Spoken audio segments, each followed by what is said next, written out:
দর্শক, আমি এখন দাঁড়িয়ে রয়েছি ধানমন্ডির ৩২ নম্বরের ধ্বংসস্তূপের উপরে।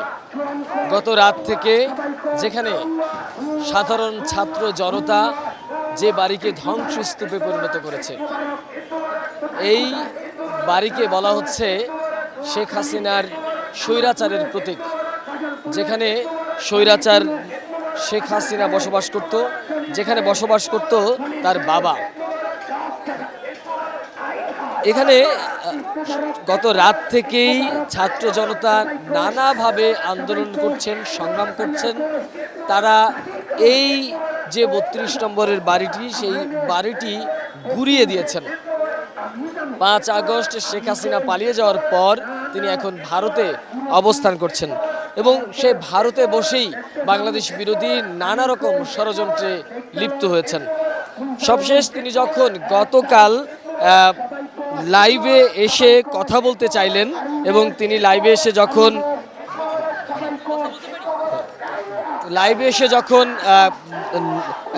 বক্তব্য দিতে চাইলেন, ঠিক তখনই ছাত্র জনতারা ঘোষণা করেছেন যে তারাও ঠিক একই সময়ে এই ৩২ নম্বরের বাড়িটি ঘুরিয়ে দেবেন এবং তিনি যতবার কথা বলবেন তার একটি একটি করে ইট এখান থেকে খুলে নেওয়া হবে।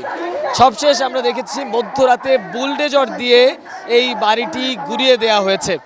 আমরা এখানে যারা উপস্থিত হয়েছে ছাত্র জনতা, তাদের দু একজনের সাথে একটু কথা বলবার চেষ্টা করব, একটু জানবার চেষ্টা করব যে তারা আসলে আজকে তারা এখানে কীরকম আনন্দ করছে। তারা এখানে মাইকে বলছে যে তারা ঈদের আনন্দ ভোগ করছে। ভাইয়া একটু আসে, যে তারা এখানে বলছিলেন যে তারা ঈদের আনন্দ উপভোগ করছে। তাদের সেই আনন্দ একটু আমরা শুনবার চেষ্টা করব। কোয়ালিটি সম্পন্ন আন্তর্জাতিক মানের CMT 500W CSRM committed for better still। কেবল আনন্দ না, আমরা যে আমাদের নয়া বাংলার সূচনা, এটা একমাত্র এই হাসিনা বা মুজিববাদের পতনের মাধ্যমেই হতে পারবে এবং আমরা এখানে আমাদের এই কাজটাই করেছি। তাদের যে পতনের পর তাদের ঘরের যত কয়লা ছিল, এটা দিয়ে আমরা এখানে নয়া বাংলা লিখে এটা প্রমাণ করে দিতে চেয়েছি যে এই নয়া বাংলার সূচনা তাদের পতনের মাধ্যমেই তৈরি হবে এবং বাংলার মানুষ নয়া বাংলাই চায়, যেটাতে কোনো মুজিববাদ বা হাসিনার কোনো এই অটোক্রেটিক রেজিম আর ফিরে আসতে পারবে না। দর্শক, আপনারা শুনছিলেন যে এখানে তারা এই শেখ হাসিনার বাড়ির যে চুলার যে কয়লা রয়েছে, সেই কয়লা দিয়ে এখানে লিখেছে নয়া বাংলা, অর্থাৎ একটা নতুন বাংলাদেশের স্বপ্ন দেখে এই তরুণ সমাজ। যেই তরুণ সমাজই একমাত্র যাদের পক্ষেই সম্ভব হয়েছে ৫ আগস্টের মতো এমন একটি বিপ্লব ঘটাতে।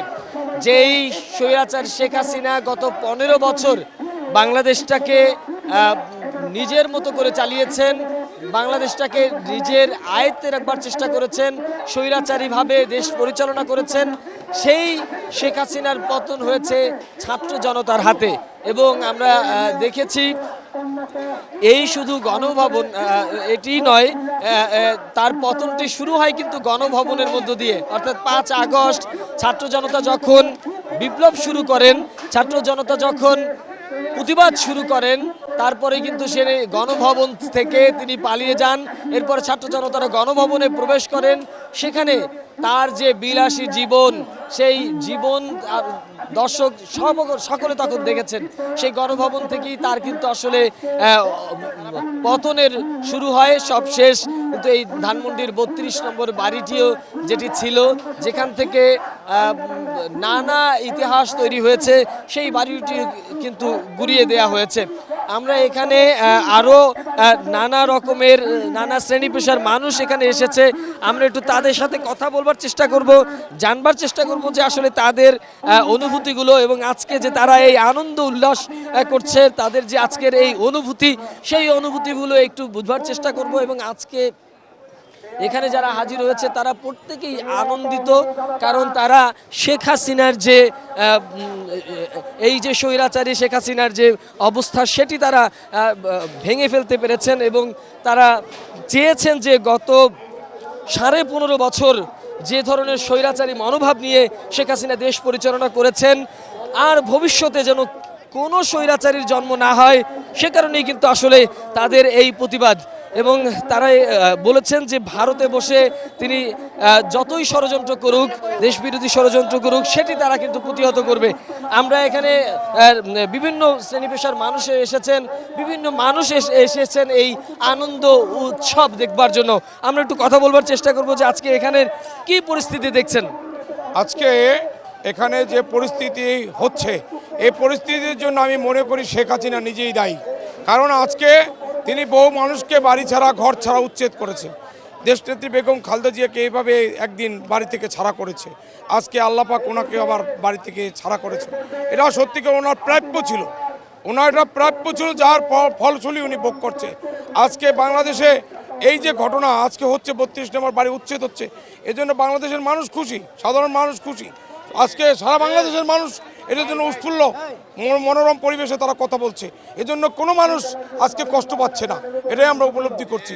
তা আজকে শেখ হাসিনা বিগত এই 17 বছরে যে মানুষের প্রতি যে অত্যাচার নির্যাতন করেছে, যেভাবে আজকে উনি ভারত গিয়ে আবার পালিয়ে গিয়ে উনি আবার ওখান থেকে আবার একটি ভাষণ শুরু করেছে, যে উস্কানিমূলক শুরু করে ভাষণ শুরু করে আজকে আবার দেশকে একটি অপ্রীতিকর ঘটনার দিকে নিয়ে যেতে চায়। সেজন্য আজকে সাধারণ মানুষ আজকে ওনার 32 নম্বর বাড়ি ভাঙচুর করে গুড়িয়ে দিচ্ছে। এটাই তার প্রাপ্য ছিল, কারণ ওনার অভ্যাস আছে, উনি অনেকবার বাংলাদেশ থেকে পালিয়ে গেছে। উনি কিন্তু দেশ স্বাধীনের সময় দেশে ছিল না, আবার উনি যখন এই 11-11-এর সময় উনি কিন্তু দেশে ছিল না, আজকে আবার উনি কিন্তু দেশে নেই। ওনার অভ্যাস আছে, এভাবে বারবার বাংলাদেশ থেকে উনি পালিয়ে গেছে, তার পরিণতি আজকে উনি ভোগ করছে। আজকে ওনার উচিত হবে যে নেতা কর্মীদেরকে রেখে, এই সাধারণ কর্মীদেরকে রেখে, ওনার নেতা কর্মীদেরকে রেখে উনি পালিয়ে গেছে, এই নেতা কর্মীদের আর আজকে আওয়ামী লীগ করা উচিত না। কারণ আজকে তাদের শপথ নেওয়া উচিত যে এই ধরনের নেতার পিছনে আমাদের কারো থাকা উচিত না।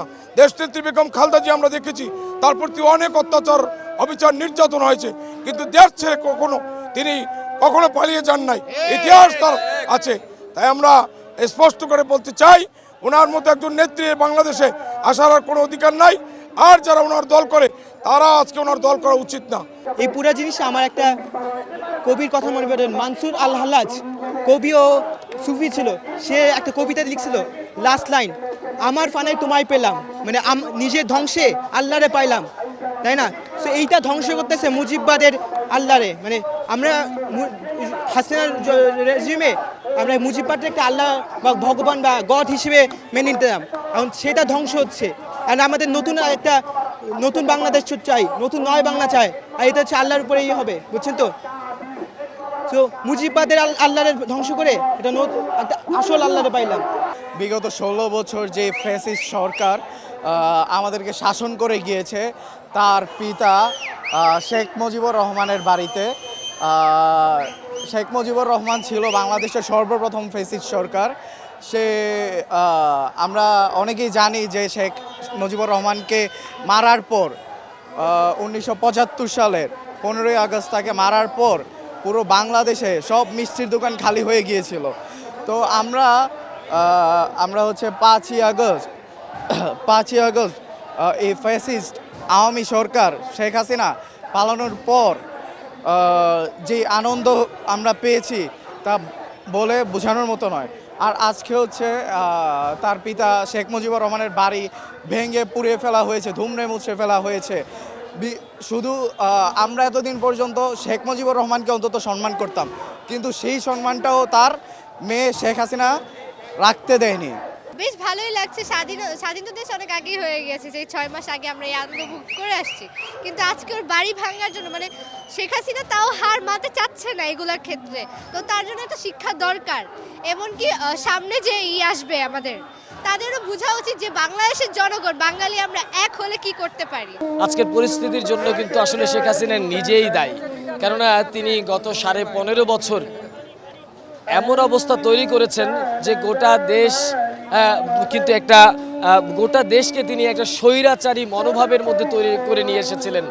তিনি নিজের ইচ্ছা মতো দেশ পরিচালনা করেছেন, ছাত্র জনতার উপরে নির্বিচারে গুলি চালিয়েছেন, যে ছাত্ররা ন্যায্য দাবি আদায়ের জন্য মাঠে নেমেছিল তাদেরকে কিভাবে গুলি করেছিলেন সেটি সবাই দেখেছে। নিজের গদি টিকিয়ে রাখার জন্য, নিজের ক্ষমতা টিকিয়ে রাখার জন্য তিনি নির্বিচারে ছাত্রদেরকে হত্যা করেছেন।